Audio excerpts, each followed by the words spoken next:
Hello everybody and welcome to another Twilight Zone Season 1 review. Today it is Season 1 Episode 35, The Mighty Casey, written by Rod Serling and starring Jack Warden as Mouth McGarry. And I have to say, watching this episode feels like you've gone to some sort of Twilight Zone and not in a good way.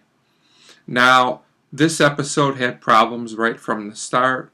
Apparently it was made and finished, and there were problems with the actor, there were just production issues. The episode was viewed, it was considered not to be funny. It's supposed to be a light, funny episode.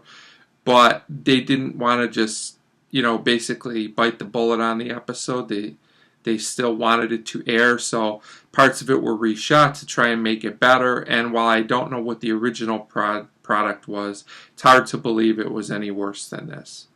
So what we get here is, I'll go through the episode as always. We start with a baseball team named the Hoboken Zephyrs, which is a name weird enough to fit this episode for sure.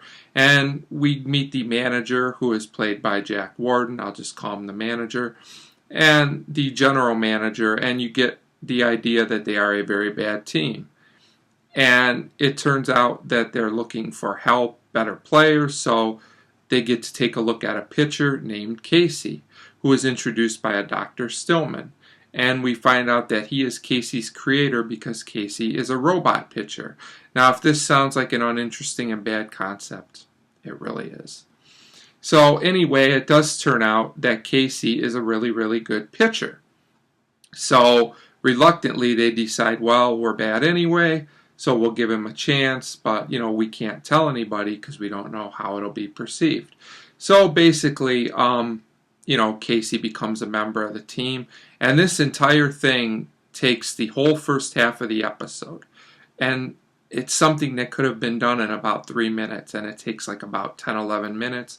And there's also a little, I'm not going to go through each part, but a lot of bad humor and bad sound effects throughout this episode at all. It's just not good at all. So we go to the second half of the episode finally, and we get to actual games. We don't really see a lot of game footage.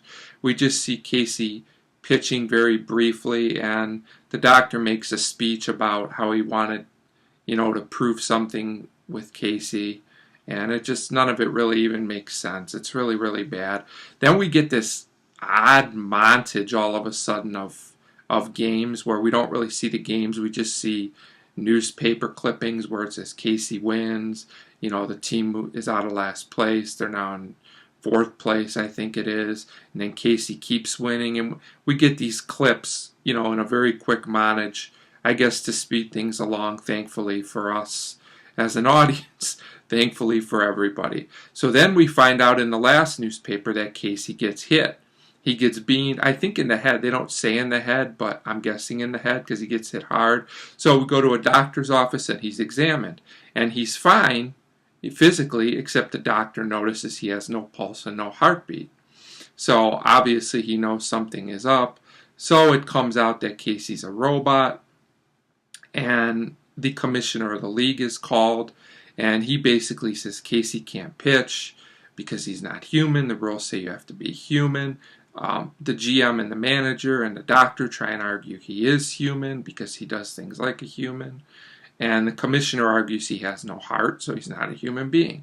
So the doctor says, if we give him a heart, can he play? So the commissioner reluctantly says yes.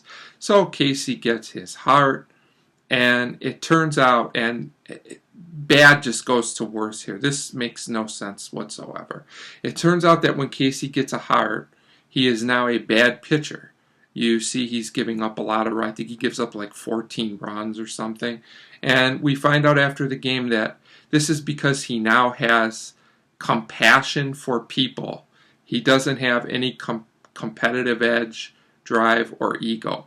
What does having a heart have to do with having a competitive edge? There's a lot of people that have heart, that are nice people, that have things like drive, determination. I don't understand what that has to do with having a heart. I don't know if this was put in the second version of the episode to try and fix something, if it was always there, but this just makes no sense to me. So the ending of the episode is even worse than the rest of it. This experience was almost surreal. This episode is so bad it makes everything before it look like a masterpiece. I really try and find the good in every episode, but I really can't find any good in The Mighty Casey. This episode is awful. Jack Warden does what he can, but he's given absolutely nothing to work with. The rest of the acting is below average, I would say, although with this script, I don't know what anyone could really do. So I am going to give The Mighty Casey the lowest rating I've given, 1 out of 5. 1 out of 5 for The Mighty Casey. Thanks for watching.